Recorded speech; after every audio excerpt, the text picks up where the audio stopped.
محفل کا باقاعدہ آغاز کیا تو جائے. صحیح ہے. سوال ہاں جی بالکل. سوال جو ہے وہ ظفر صاحب کریں گے سر اردو، یا ہم رکھیں گے اس کا فارمیٹ، اور باقی آپ دونوں کا جس طرح وہ چاہیں اس طرح کر سکتے ہیں. اچھا جی، آپ دونوں صاحبان جو ہیں وہ مجید امجد کے اتنا قریب رہے ہیں اور آپ نے بڑا وقت ان کے ساتھ گزارا ہے. تو مجید امجد کی ایک جو قلبی تصویر پیش کی جاتی ہے مختلف تحریروں میں، وہ یہ ہے کہ وہ بڑے جناب ایک قسم کے فقیر منش آدمی تھے، اور وہ لوگوں سے دور بھاگتے تھے اور ہجوم سے جو ہے وہ کتراتے تھے.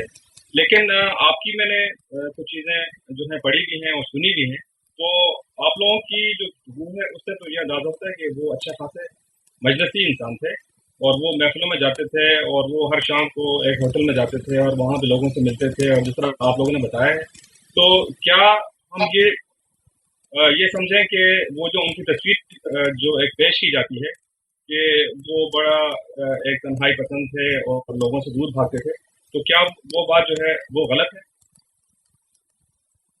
میرا خیال ہے کہ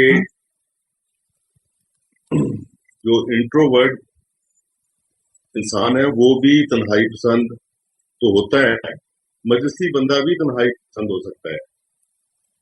تو مجید امجد کی شخصیت کے یہ دونوں رخ جو ہیں وہ میرا خیال ہے کہ ہمیں سمجھنے کی ضرورت ہے کہ وہ تنہائی پسند بھی ہیں اور مجلسی انسان بھی ہیں.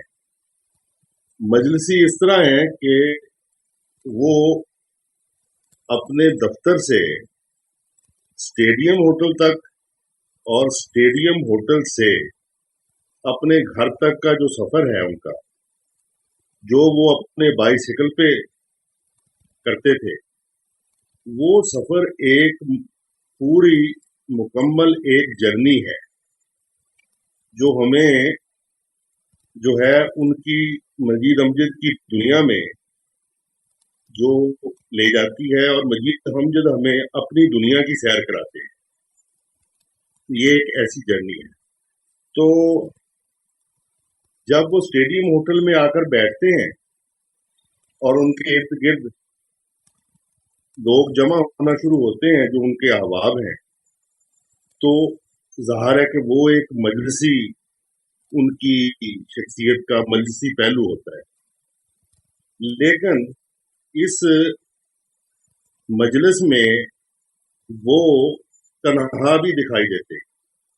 میں نے ان کو بارہا دیکھا ہے کہ وہ مجلس کر رہے ہیں لیکن وہ اپنے خیالوں میں بھی گم ہیں. اس لحاظ سے آپ یہ کہہ سکتے ہیں کہ یہ کوئی ان کو آپ جو ہے ٹیبل نہیں دے سکتے. یہ ہم نے مگر اس میں میں یہ کہوں گا کہ بدر نے جو کہا وہ بالکل درست کہا ہے. میں اس میں یہ کہوں گا کہ امجد صاحب جو تھے وہ اپنی ایک مخصوص دنیا میں بہت ہی سماجی تھے، یعنی محفلی تھے، اور اس دنیا سے باہر کے جو لوگ ہیں ان کے لیے وہ آپ کہہ سکتے ہیں کہ محفلی نہیں تھے. مثال کے طور پہ جب وہ اسٹیڈیم ہوٹل میں آ کے بیٹھتے تھے تو جو گیدرنگ ان کی گرد اکٹھی ہوتی تھی وہ عام طور پہ آرٹسٹوں کی ہوتی تھی، عام طور پہ شعراء کی ہوتی تھی، اور حالانکہ وہ خود بھی نہیں سناتے تھے لیکن وہ ہر ایک سے پرسنلی انٹریکٹ کرتے تھے، ان کے معاملات میں دلچسپی بھی لیتے تھے اور مذاق بھی کرتے تھے. میں اور مظہر دونوں جب کہیں مشاعرہ پڑھنے پہ جاتے تھے تو ہمیں چھیڑتے بھی تھے. تو ایسا نہیں ہے، مطلب یہ ہے کہ ابھی وہ، لیکن یہ ہے کہ اگر آپ جب وہ جیسے مظہر نے کہا کہ جب وہ اسٹیڈیم ہوٹل سے اٹھ کر جب وہ فریڈ ٹاؤن کی طرف اپنی سائیکل پہ بہت ہی سست رفتاری سے سائیکل چلاتے ہوئے اپنے خیالوں میں گم جاتے تھے، تو جب اپنے گھر پہنچ جاتے تھے تو پھر ان کے ملنے والے وہ بہت کم لوگوں سے ملتے تھے. میرا خیال ہے شاز و نادر کسی سے ملتے تھے. ایک ان کا खिदमतगार था जो किसी मेरे ख्याल दफ्तर में चपड़ासी था शायद, तो सिर्फ वो था जो जिसके साथ उनकी इंटरेक्शन होती थी। तो उन्होंने अपनी जिंदगी को एक बतौर एक तरह से दो दो तरह से वो जिंदा रह रहे थे। एक बात मैं और आपको बता दूं फॉर द रिकॉर्ड, अमजद साहब जो थे उनकी जो स्टेडियम होटल की जो टेबल होती थी उस पे हम सब लोग जाके बैठते थे। तो उसकी रवायत ये थी कि अमजद साहब के अलावा कोई उस बिल का उस मेज पे जो खाना खाया जाएगा उसके अलावा अमजद साहब के अलावा कोई उसका बिल नहीं दे सकता, और अगर कोई देने की कोशिश करता था तो उसको वो बदतमीजी समझते थे, तो इसलिए वो उसका बिल भी खुद ही देते थे। तो जब मेरे ख्याल में अमजद साहब जब रिटायर हो गए और कुछ आमदनी कम हो गई, तो जो होटल का मालिक था जोगी, वो उनका बहुत बहुत ही गहरा दोस्त था। तो फिर उसकी भी ये रवायत थी कि जो उसकी मेज पे बैठेगा वो भी नहीं बिल देगा, तो फिर खुद ही आके अमजद साहब की मेज पे बैठ जाता था, और ताकि अमजद साहब को वो बिल की झंझट से गुजरना ना पड़े। तो मतलब ये वो एक पूरी सोशल जिंदगी थी अमजद साहब की, जो अदीबों, शायरों और बाकी लोगों के साथ गुजरी थी। और मैं जानता हूँ ऐसे लोगों को कि वो उनको विजिट करने भी जाते थे, उन गांव में भी जाते थे वगैरह। उनकी मजलिसी जिंदगी का जो नक्शा डॉक्टर साहब ने पेश किया है वो दुरुस्त है।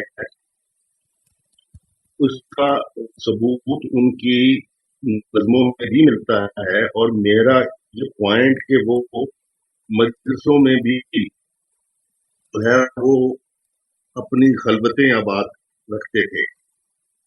उनकी नज़्म है जुलूसे जहां, जी और बहुत खूबसूरत है।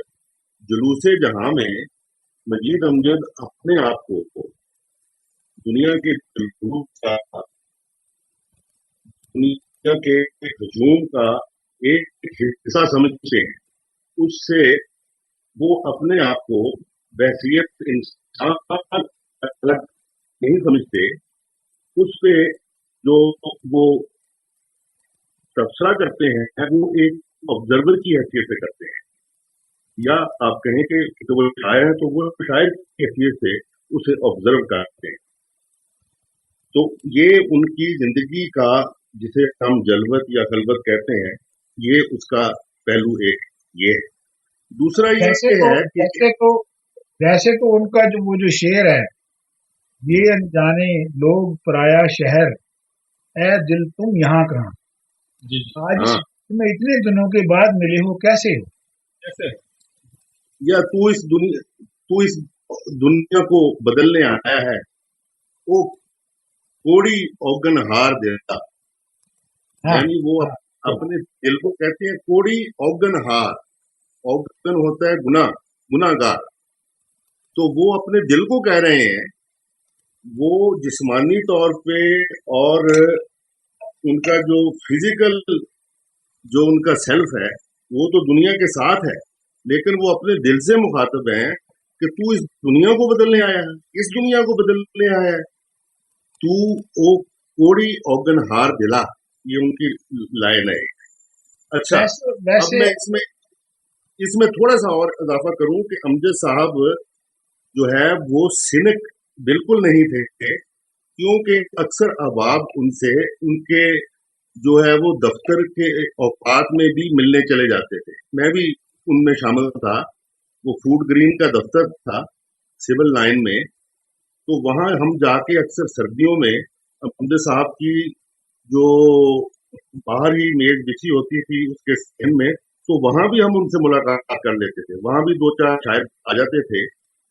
तो उसके बाद चूंकि हमारी कोशिश होती थी कि हम अमजद साहब के साथ ज्यादा से ज्यादा वक्त गुजारें, तो फिर वहां से हमें ये होता था कि अब एक मजलिस तो हमने अमजद साहब के साथ यहाँ कर लिया, तो फिर शाम को फिर मिलेंगे। तो ये एक कंटिन्यूटी थी और वो बिल्कुल इसको एंजॉय करते थे। इसी तरह उनके घर में भी लोग जो हैं वो इनफरादी तौर पे उनसे मिलने के लिए जाते थे, जिनमें अक्सर शायर होते थे। मैं अक्सर वहाँ मैं भी अक्सर उनके घर। उनके घर। तो मैं भी जाता तो वहां मैं देखता था कि कोई शायर हजरात बैठे हैं जो उनसे शायद अपनी जो शेरी उनकी जो जो होता है अपनी निगारशात, उसके सिलसिले में उनसे कोई सलाह मशवरा भी करते थे, उनको दिखाते भी थे। तो लेकिन मेरे सामने फिर वो अमल रुक जाता था। तो इस तरह जो है मैं इसमें एक और बात कहना चाहता हूँ कि अमजद साहब के अलावा कुछ और भी जो बड़ी मतलब क्रिएटिव पाए के लोग हैं, इवन फैज साहब को, और इसके अलावा भी हमने जिन दो चार बड़ी शख्सियतों को देखा है, मेरा उन सब के बारे में ख्याल है कि वो महफिल में बैठे भी होते हैं और कहीं और भी होते हैं। मतलब ये एक आर्टिस्ट जो है उसको दुनिया में रहना भी है और दुनिया से बाहर भी रहना है ताकि वो उसको देख सके। जैसे कि मेटाफोरिकली ठीक है। हाँ, क्योंकि जैसे कंवल के फूल को कीचड़ में उगना है, लेकिन उसको अपना सर जो है वो उस कीचड़ से बाहर रखना है, और वो खूबसूरत सा। मुझे याद है कि 72 की जंग थी ना,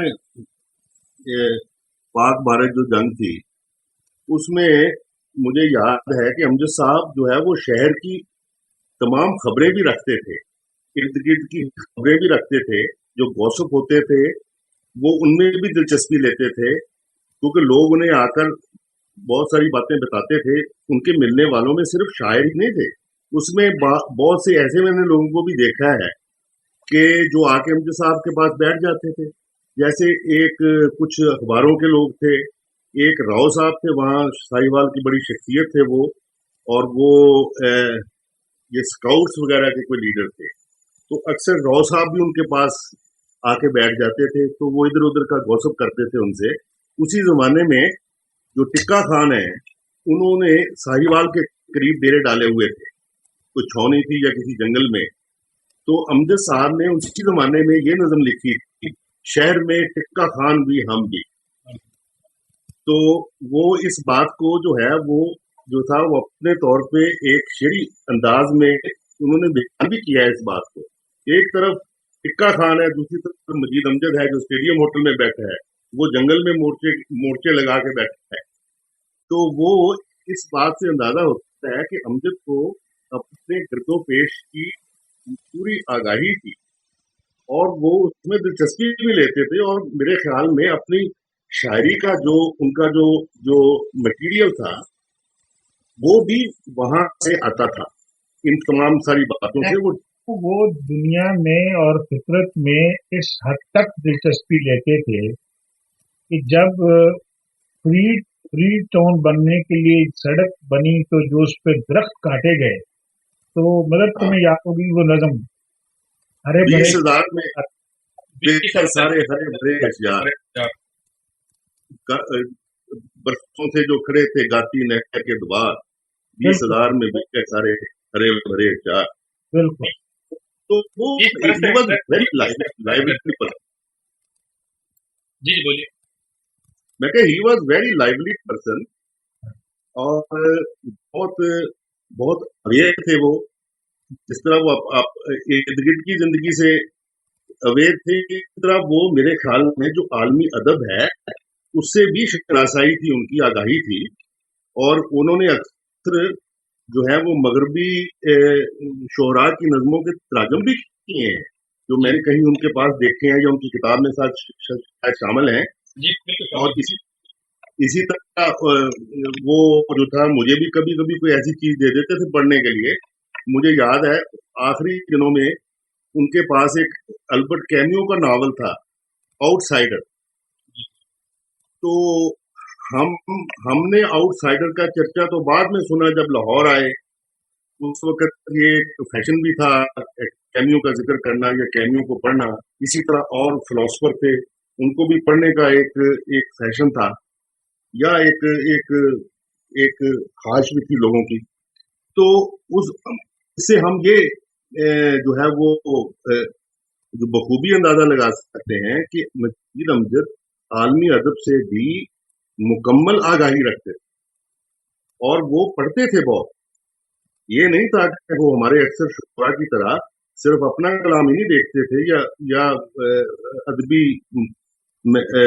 سائل میں وہ صرف اپنا کلام یا دوسرے ہم اثروں کا کلام پڑھتے تھے، بلکہ وہ دنیا کے ادب پر بھی گہری نظر رکھتے تھے. بلکہ میں تو یہ کہوں گا کہ میں امجد صاحب کی گریٹنیس جو ہے وہ اس لیے بھی مانتا ہوں کہ ہم سارے شاگرد پیشہ لوگ جو کہ نئی شاعری سیکھ رہے ہیں اور ہم ان کو اپنی نیم وزن میں اور بے وزن غزلیں بھی جا کے سنا دیتے تھے، وہ پھر بھی بڑے ہی صبر سے سنتے تھے اور پھر وہ کہتے تھے واہ واہ، مطلب انکریج بھی کرتے تھے. تو اس میں ایک میں اور بات کہنا چاہتا ہوں اور جو میرے خیال میں سوال بھی اٹھے گا کہ امجد صاحب کی یہ جو تھوڑی سی دنیا کے ساتھ جس کو آپ علیحدگی کہتے ہیں، اصل میں وہی ان کی خوبی تھی اور وہی ان سے ان کو زیادہ کریٹو شاعر بناتی تھی. اب مثال کے طور پہ جو لاہور کی ادبی حلقوں کے شاعر تھے، ان کو تو غزل لکھ کے اور اس پہ داد بھی وصول کرنی ہے اور ایک مارکیٹ کے لیے، مطلب بے شک وہ ادبی مارکیٹ ہی ہے لیکن ایک ادبی مارکیٹ کے لیے بھی انہوں نے لکھنا ہے. اسی طرح سے دوسرے شاعر جو ہے ان کی کانسٹیٹوئنسی جو ہے وہ ہو سکتا ہے کہ پروگریسو ایلیٹ ہو، ان کو ان کے لیے ان کے ذہن میں بھی ہے. امجد صاحب ان سب سے پاک تھے، مطلب ان کو کسی کانسٹیٹوئنسی کا ان کے ذہن میں نہیں تھا. وہ ایک پیور خالص یعنی بالکل دھلی ہوئی ایک ذہن سے وہ دنیا کے ساتھ اپنے آپ کو جوڑتے تھے، جس میں کوئی بیچ میں کوئی جس کو شاہ حسین کہتا ہے نا وچ وچولا کریا، کوئی وچولا نہیں ہے بیچ میں کہ جس کے تھرو جس کو خوش کرنے کے لیے یا جس سے داد وصول کرنے کے لیے انہوں نے لکھنا ہے. یہ ان کی زندگی کا حصہ تھا ہی. اچھا جی، آپ لوگوں نے ان کی 2-3 نظموں کا ذکر کیا ہے جو کہ انہوں نے مخصوص واقعات سے لکھی تھی، تو کیا وہ اپنی شاعری وہاں پہ ہوٹل میں آ کے سنایا کرتے تھے یا آپ لوگوں سے فرمائش کرتے تھے کہ آپ نے کوئی نئی نظم لکھی ہے تو اس کو سنائیں؟ تو ہاں، اس طرح کے کوئی واقعات ذہن میں؟ یوں تھا کہ امجد صاحب جو تھا وہ اکثر دوستوں سے جو ہے وہ پوچھتے رہتے تھے آپ نے کوئی نئی غزل کہی، اور اس طرح اس پوچھنے کے انداز میں ایک جو ہے وہ فرمائش بھی شامل ہوتی تھی کہ آپ جو ہے وہ مجھے کوئی غزل سنائیں. میرے نام انہوں نے ایک خط میں اس کا ذکر بھی کیا تھا کہ آپ جلدی ساہیوال آئیں، اسی دن بھنڈاری چوک آئیں ورنہ فقیر کو چیچا وطنی آنا پڑے گا، اور اس دفعہ آپ کتنی نئی غزلیں کے ساتھ لائیں گے. تو اس طرح کا ایک تقاضا بھی ہوتا تھا، دوستانہ تقاضا بھی ہوتا تھا کہ بھائی کچھ، کیونکہ اس زمانے میں مجھے یاد ہے کہ انہوں نے یہ خط میں مجھے لکھا کہ سب احباب آپ کو یاد کر رہے ہیں اور سب احباب سرگرم سخن ہیں. تو جو اس وقت سب سے بڑی خوشی یا ایک سورس آف ہیپینس تھا وہ شاعری لکھنا اور شاعری سنانا ہی تھا. مین ہمارا یہی تھا، ایک انٹریکشن کا جو وسیلہ تھا وہ یہی تھا ایک، اور اسی میں خوشی تھی. اور اس طرح جو ہے وہ دوست ان کو آگے اپنی شاعری سناتے تھے اور وہ اچھے شعر پہ سر دھنتے تھے. اور لیکن اپنی نظمیں سنانے کا جہاں تک تعلق ہے، انہوں نے میں نے تو بارہا ان کی نظمیں سنی ہیں، لیکن وہ نظمیں ہوتا یوں تھا کہ کبھی کبھی باقاعدہ ایک مشاعرے کی کیفیت پیدا ہو جاتی تھی اسٹیڈیم ہوٹل میں، کہ ایک طرف سے ظفر اقبال اکاڑا سے آیا ہوا ہے، اکرم خان قمر ہمارے ایک ساہیوال کے جو ہے وہ جاگیردار شاعر تھے، اور وہ تو زبردستی آ کر غزل سناتے تھے، اور وہ بڑے ایک جو تھا وہ اس کو بڑے گھن گرے سے سناتے تھے.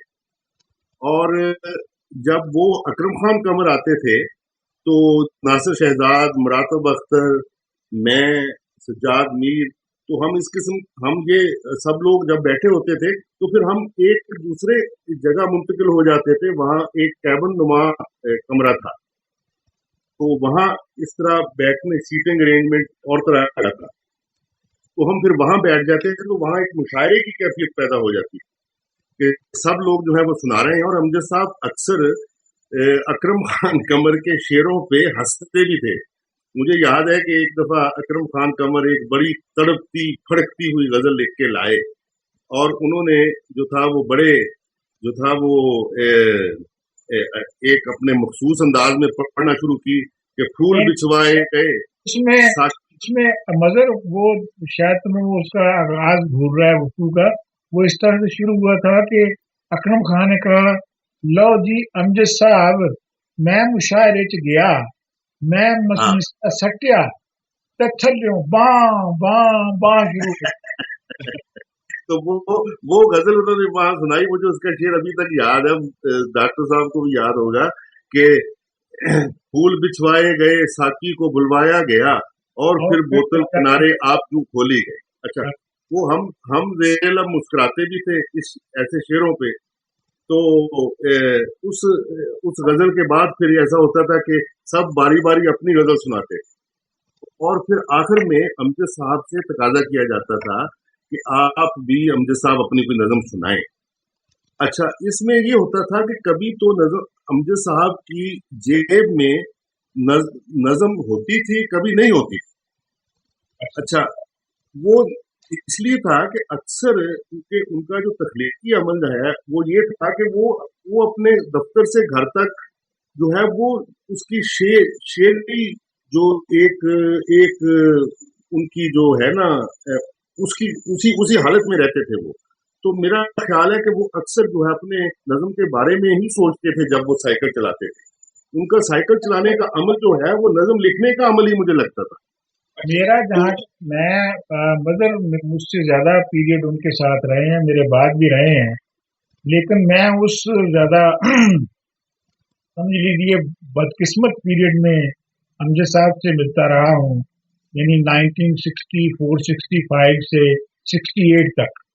उस दौरान में अमजद साहब कोई नज़म नहीं सुनाते थे, किसी को भी कोई नज़म नहीं सुनाते थे जहां तक मुझे याद पड़ता है। उसके बाद वो सुनाना शुरू हो गए, और एक दफा, और मैंने अपनी जिंदगी में उनसे एक दफा एक नज़म सुनी है, और जब वो नज़म सुना रहे थे तो इतनी इंटेंसिटी थी सुनाने में कि जैसे उनके जिस्म का एक एक अंग वो नज़म बोल रहा है। और मैं जब वो नज़म खत्म की उन्होंने, तो मैंने दिल में सोचा कि यार इस बंदे से नज़म सुनना वैसे ही जुल्म है, ये तो सुनाते सुनाते इनके तो ये तो मर भी सकते हैं, इतनी इंटेंसिटी से सुनाते थे। ये तो वो इंटेंसिटी मेरा ख्याल जी मेरा ख्याल है कि वो अमजद साहब क्योंकि मेरा ख्याल है कि शायरी को और जिंदगी को दो मुख्तलिफ चीजें नहीं समझते। तो poetry was a way of life for him, क्योंकि उनकी अपनी जिंदगी उसी डगर पे चल रही थी जिस तरह की वो शायरी करते थे। और वो इसी लिहाज से हम कह सकते हैं कि वो एक प्योर पोइट थे, मुजस्सम शायर थे वो।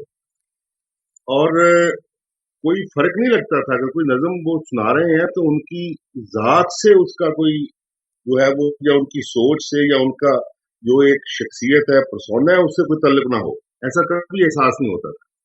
बल्कि उनकी जिंदगी के तजुर्बात जो हैं, उनकी जो है वो लोगों से उनका इंटरेक्शन, या उनका साइकिल चलाना जो है, उसका जो है वो आपको जो है वो उनकी शायरी में जा बजा जो है वो उसके अक्स नजर आ सकते हैं। एक नज़म मैंने जो है वो मुंतखब की है आपको सुनाने के लिए, वो अभी गुफ्तगू के इसी हिस्से में भी मैं आपको सुना सकता हूँ, या अगर आप बाद में कहेंगे उस नज़म को मैं जरूर पढ़ना चाहूंगा आपके लिए आज।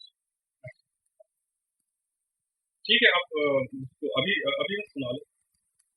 क्योंकि उस नज़म के हवाले से मैं कुछ थोड़ा सा उनकी جو شاعری اور ان کا جو اسٹرکچر ہے اس پہ بھی جو ہے وہ بات کرنا چاہتا ہوں. یہ نظم ہے، اس نظم کا جو تناظر ہے وہ یہ ہے کہ ساہیوال میں ہمارے ایک پروفیسر ہوتے تھے، پروفیسر راجہ عبد القادر. ان کی بیٹی تھی نبیلہ کیانی، پروفیسر نبیلہ کیانی، جو لاہور جی سی سے ابھی ریٹائر ہوئی ہیں، ہماری بہت اچھی دوست ہیں ڈاکٹر صاحب کی یہ سب کی. تو وہ بھی سائیکل چلاتی تھی اس زمانے میں نبیلہ، اور اس کا سائیکل چلانا جو ہے وہ ظاہر ہے کہ بڑا ایک واقعہ تھا اس شہر میں کہ اس میں ایک لڑکی سائیکل چلا رہی ہے. تو اس کے بارے میں ایک نظم ہے مجید امجد کی، لیکن وہ نظم جو ہے اگر آپ اس کے سٹرکچر پہ غور کریں تو میرا خیال ہے کہ وہ اس نظم پہ ہم گفتگو کر سکتے ہیں. میں پہلے آپ کو نظم پڑھتا ہوں، پھر ہم اس کے جو فنی محاسن ہیں اس کا جو ہے وہ ذکر کریں گے. اس دن اس برفیلی تیز ہوا میں، یہ نظم کا جو ہے وہ عنوان ہے. اس دن اس برفیلی تیز ہوا میں، اس دن اس برفیلی تیز ہوا کے سامنے میں کچھ پہلے سے بھی زیادہ بوڑھا بوڑھا سا لگتا. شاید واقعی اتنے ترس کے قابل ہی تھا. اس دن تم نے مجھ سے کہا تھا ایک دن میرے لیے تم اس دنیا کو بدل دو گی، یہ تم نے کہا. جی، ان کے مخصوص انداز کی نظم ہے، اور اس میں ان کی جو خصوصیت ان کی شاعری کی ہے کہ وہ اپنی ذات اور کائنات کو وہ ایک ہی عظیم سلسلہ کا حصہ سمجھتے ہیں. جیسے انہوں نے ایک معمولی سا واقعہ کو کس طرح پھیلا کے انہوں نے آفاقی بنا دیا. یہ ان کا میرے خاص مخصوص انداز ہے. تو آپ کا بہت شکریہ کہ آپ نے اتنی اچھی نظم کا آپ نے بیک گراؤنڈ بتا دیا، کیونکہ یہ نظم ان کی کلیات میں تو موجود ہے لیکن شاید بہت سارے لوگوں کو معلوم نہ ہو کہ اس کا جو پس منظر ہے وہ کیا ہے. تو ایسے کچھ اور ان کی نظمیں ہیں جن کا جیسا کہ پس منظر ہے جو آپ کو معلوم ہے. منظور صاحب، آپ نے ابھی ایک نظم کا ذکر کیا کہ جو درخت جو ہیں تو وہ کٹ گئے تھے اور اس کے اوپر انہوں نے ایک نظم لکھی. تو یہ جو نظم ہے وہ میرے خیال سے ابھی کالج کے کورس میں بھی شامل ہو گئی ہے. تو کیا آپ اس کی کوئی تفصیل بتانا پسند کریں گے؟ میرا خیال ہے کہ ان کی مطلب میں تو یہ کہوں گا کہ ان کی اکثر نظموں کا کوئی نہ کوئی زندگی کا کنکریٹ حوالہ ہوتا ہے. اب اس میں بعض کا ہم لوگوں کو علم ہے، بعض کا نہیں ہے، لیکن یہ ہے کہ مطلب وہ کوئی زندگی کو تجرید کے طور پہ تجرید سمجھ کر آگے نہیں بڑھتے تھے، بلکہ زندگی کا جو ٹھوس روز بروز جو لوگ جس طرح سے رہ رہے ہیں انہی سے جو شروع کر کے وہ افاقی تک پہنچتے. میں کچھ نظمیں جن کا بیک گراؤنڈ مجھے معلوم ہے، ان میں سے ایک نظم ہے ایک کوہستانی سفر کے دوران. جی، یہ نظم جو ہے یہ ڈیرہ غازی خان میں ایک جگہ ہے سخی سرور، وہاں ایک مزار ہے اور وہ پہاڑوں کے درمیان ایک مزار ہے. اس کے پیچھے پہاڑ ہیں اور ساتھ بہت گہری کھائیاں ہیں. وہاں ہر سال میلہ لگتا ہے. ایک روایت تھی 2 مہینے وہ میلہ رہتا تھا، اس کو سنگ کا میلہ کہتے تھے. وہ جو میلہ تھا لگتا تھا تو اس میں سنگ آتے تھے انڈیا سے بھی اور پاکستان کے دور دراز علاقوں سے، مختلف اضلاع سے، صوبوں سے. تو وہاں جو گہری کھائیاں تھیں وہ اس میں ایک متھ بھی تھی کہ ایک پگڈنڈی بہت تنگ تھی اور اس پگڈنڈی کو لوگ جو تھے وہ پیدل پار کرتے تھے، اور یہ ایک متھ تھی کہ جو اس کو پار کرے گا وہ جو ہے وہ جو آخرت میں جو ہے وہ پل صراط سے پار ہو جو ہے وہ بخیریت जो है वो पार हो जाएगा, जो पुलसरात का एक तस्वर है कुरान में। तो ये नज़म उस बैकग्राउंड में है। मैं उन दिनों में सखी सरवर में था, छुट्टियां गुजारने गया था, मेरे वालिद वहाँ मुलाजम थे। तो अमजद साहब ने मुझे एक खत लिखा वहाँ, और वो खत जो था वो मुझे वहाँ पहुँच गया। तो उसमें उन्होंने कहा कि जिस जगह आप आजकल मुकीम हैं, मुझे यहाँ जो है वो हाजिरी का शर्फ हासिल हुआ था कहीं 50s में, जो लेट 50s में। तो इस जगह का मैंने हाजिरी दी थी। तो उसकी एक कैफियत शब्द की इस नज़म में मुनक़स है। ये उन्होंने मुझे खत में इसका हवाला दिया था।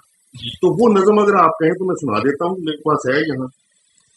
जी, वो तो उनकी मशहूर नज़म है, और उनकी हाँ, में भी शामिल है, शब रफ्ता में भी शामिल है। अच्छा, तो जैसे कि मंजूर एजाज साहब ने भी कहा कि उनकी अक्सर नज़मों का ऐसा महसूस होता है कि उसका किसी वाक़े के साथ उसका ताल्लुक़ है। तो इस में कुछ नज़में मेरे ज़हन में आ रही हैं। जैसे एक उनकी बहुत ही उम्दा, बहुत ही मशहूर नज़म है, वो है साहिब का फ्रूट फार्म। तो वो भी साफ लगता है कि कोई वाक़या था कि जिसको उन्होंने हाँ, वो किया है।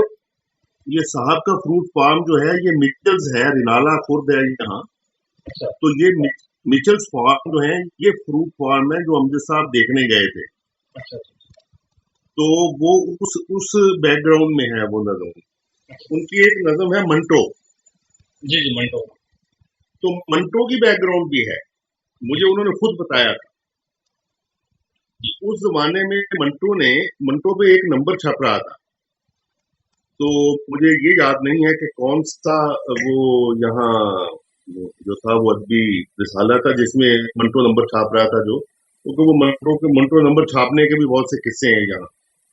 तो लेकिन उस सिलसिले में मंटो ने अपने उस वक्त के जो उसके शायर या अदीब दोस्त थे सबको एक खत लिखा था कि मेरे बारे में फौरी तुम्हारे दिल में जो कुछ आए वो लिख के भेज दो। अच्छा, तो इसी तरह का एक खत अमजद साहब को आया। अमजद साहब बताते थे कि मुझे मंटो का खत आया कि तुम जहां जिस हालत में भी बैठे हो, फौरन तुम्हारे दिल में मेरे बारे में जो कुछ आता है वो कागज पर लिखकर मुझे भेजो। तो अमजद साहब ने फिर उसके बाद ये नज़म लिखी थी मंटो, और वो नज़म तो आपके ज़हन में होगी, वो जी, जो है वो एक बड़ी रिमार्केबल कहता है दुनिया तेरा हुस्न यही बदसूरती है। दुनिया उसको घूरती है। अच्छा, उसमें एक और जो है दिलचस्प बात वो ये है कि वो तो मंटो के बारे में लिखी है, लेकिन वो अपनी जो शख्सियत है उसको भी मंटो के साथ अलाइन कर रहे हैं। तो ये जो नज़्म है इनकी अपनी ज़िंदगी पर भी मेरे ख्याल से उतनी ही साझा करती है जितनी मंटो पे। तो वह आप अगर इसका उन्वान बदल दें तो ऐसा लगेगा जैसे उन्होंने अपने बारे में लिखी है। जाहिर बात है, बात तो अपने बारे में कर रहे थे और मंटो का नाम लेके कर रहे थे, लेकिन जैसे उनकी मजलिसी और वो जो पहले जहाँ से हमने बात शुरू की थी, तो ये मेरे और मदर की उनके साथ बहुत ही यानी मतलब अनफॉरगेटेबल हमारे लिए वो मोमेंट था, जो हमें जिंदगी भर याद रहा और अब भी याद करते हैं तो हमें बहुत ही अमजद साहब की खुशबू आती है कि हम लोग दोनों उस जमाने में मुशायरों पे जाया करते थे, कॉलेजिएट मुशायरों, जी, मैं और मदर। और हम काफी दोनों प्रोफेशनल चालू किस्म के शायर हो चुके थे। नहीं, तो अच्छे चालू किस्म के शायर थे। ये चालू किस्म के मतलब ये है कि हम कहाँ जाते थे तो ये पता हो जाता था कि ये दो लोग इनाम ले जाएंगे। तो जब जाना होता था ना जहाँ भी, तो पहले स्टेडियम होटल जाते थे जहाँ अमजद साहब बैठे होते थे, क्योंकि बस स्टॉप उसके साथ ही था। तो अमजद साहब हमेशा हम दोनों से पूछते थे कि आज फौजा किधर चलियां ने, बड़े मजे लेके पूछते थे कि भाई ये दो लौंडे और लड़के जो हैं हमारे ये जा रहे हैं और किसी मुहिम पे जा रहे हैं।